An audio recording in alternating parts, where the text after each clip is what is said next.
തിരുവനന്തപുരം പെരുമാതുറ മുതലപ്പുഴയിൽ വീണ്ടും വള്ളം മറിഞ്ഞ് അപകടം. 2 മത്സ്യത്തൊഴിലാളികൾ അത്ഭുതകരമായി രക്ഷപ്പെട്ടു.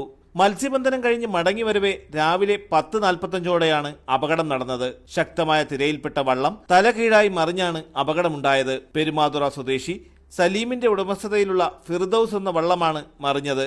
പെരുമാതുറ സ്വദേശികളായ നബീൽ, സജിൻ എന്നീ 2 മത്സ്യത്തൊഴിലാളികളാണ് വള്ളത്തിലുണ്ടായിരുന്നത്. ഇവർ പരിക്കുകളേൽക്കാതെ അത്ഭുതകരമായി രക്ഷപ്പെട്ടു.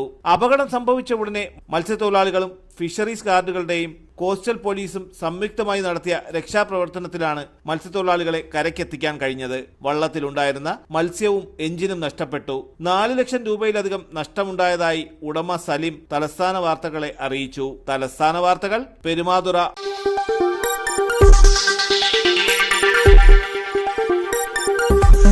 ഈ വാർത്തകൾ നിങ്ങൾക്കായി അവതരിപ്പിച്ചത്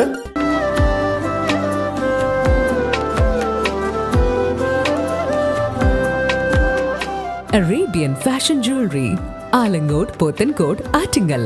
അതിരുകളില്ലാത്ത ആത്മബന്ധം.